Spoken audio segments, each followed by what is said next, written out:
Well, one day after Telegram's founder Pavel Durov is rounded up by the French government, Facebook's Mark Zuckerberg has released a bombshell admitting he's been colluding with the Biden administration to censor dissenting posts that are critical of Kamala Harris and President Biden. Here's just a little excerpt from his letter on Meta letterhead yesterday. In 2021, senior officials from the Biden administration, including the White House, repeatedly pressured our teams for months to censor certain COVID-19 content, including humor and satire, and expressed a lot of frustration with our teams when we didn't agree. Ultimately, it was our decision whether or not to take content down, and we own our decisions, including COVID-19 related changes we made to our enforcement in the wake of this pressure. So they admit to taking down this content. My old friend, Judge Andrew Napolitano, has one of the keenest legal minds I know. He hosts a great show called Judging Freedom. You can find it on YouTube and other platforms as well. And the judge joins me now for the first time here on Redacted. Judge, welcome to the show. Great to see you. Thank you, Clayton. It's a pleasure to see your face and hear your voice. We once worked together almost every day at our former employer, and I'm thrilled to be back with you. And congratulations on your fabulous success with Redacted. Well, thank you so much, and likewise with your show as well. And it's a show I watch very often, and love what you're doing over there. It's great to see that you have a voice in this crazy time. We need more people like you who are able to provide some clarity in this madness right now. So this story hit, and I thought, oh my gosh, Judge, it would be perfect to talk about this. When the government pressures a private company like Meta to censor speech, Judge, does that constitute a violation of the First Amendment? Well, in my opinion, it does. But regrettably, Clayton, the Supreme Court ruled just 3 months ago that it does not, because the Supreme Court said the private entity, in this case Meta, is free to tell the government to go take a hike, even though the government, of course, has a lot of carrots and a lot of sticks that it uses. Just to get down to basics, the First Amendment, of course, only restrains the government. It says Congress shall make no law abridging the freedom of speech. Today, that means no part of any government may make any law or do anything that interferes with the freedom of speech. Key word is government.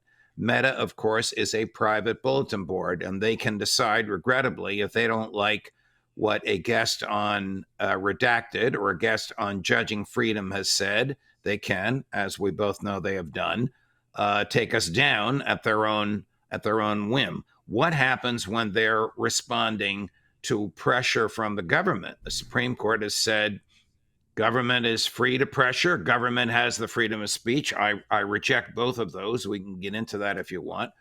And Meta and the others are free to reject the government. It's very difficult to reject an entity as powerful as the federal government.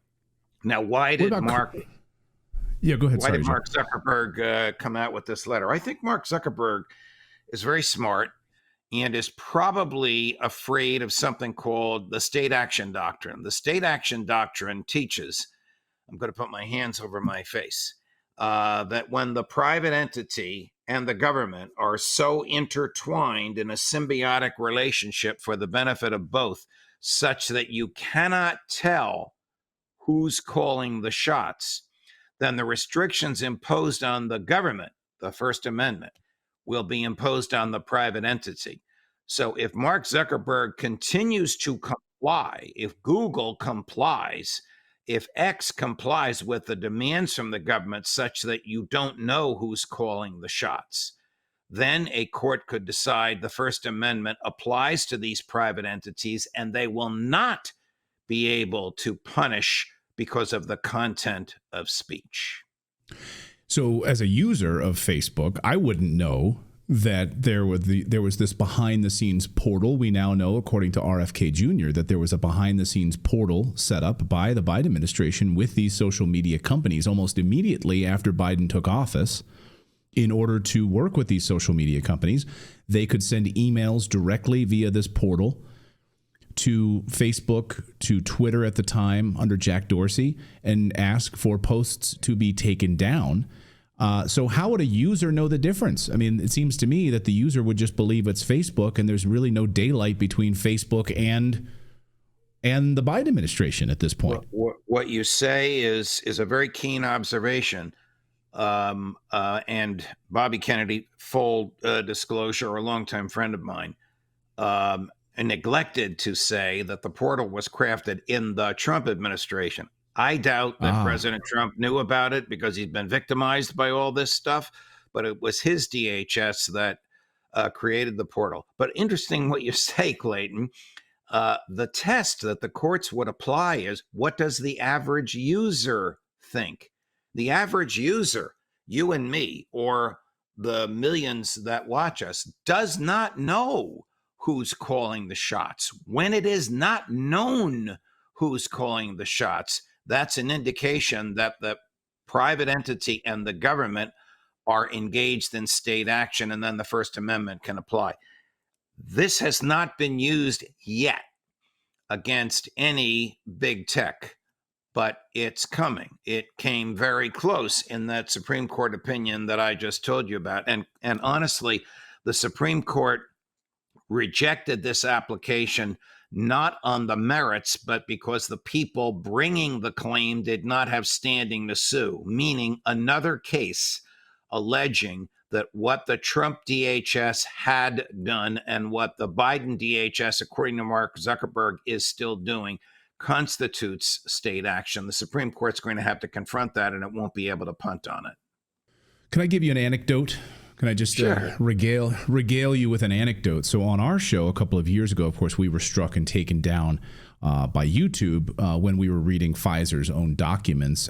One of the stories that we did on our show was about women experiencing menstruation problems as it related to, the shot, right? And when we had uncovered this information, we reported it here on the show. We received so many emails from women and husbands who said, "Thank you for doing that story. My wife has experienced this. She was a part of some sort of Facebook group that was then removed from Facebook. It was taken down and banned. Women who were experiencing similar issues as it related to their menstruation." So these women had no way of forming a community. It was banned by Zuckerberg's Facebook.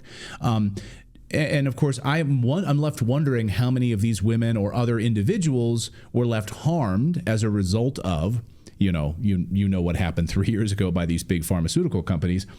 Right. And they didn't have a way to communicate. They didn't know what was going on. And how many people were harmed as a result of not having this sort of free speech that they should have had or been able to have on Facebook? What do you make it? I know it's a sort of a nebulous question here, but do you think we'd see any cases against Facebook in that way?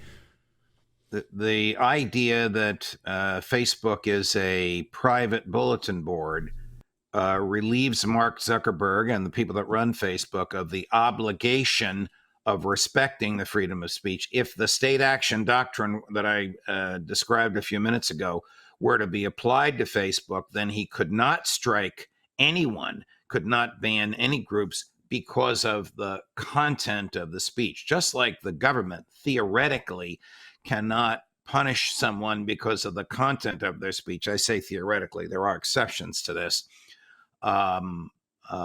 Mark Zuckerberg would not be able to do so either. And I'm not picking on Mark. We're just using him as an example, since you and I are both users of Facebook, and since he made this rather startling admission just 24 hours ago.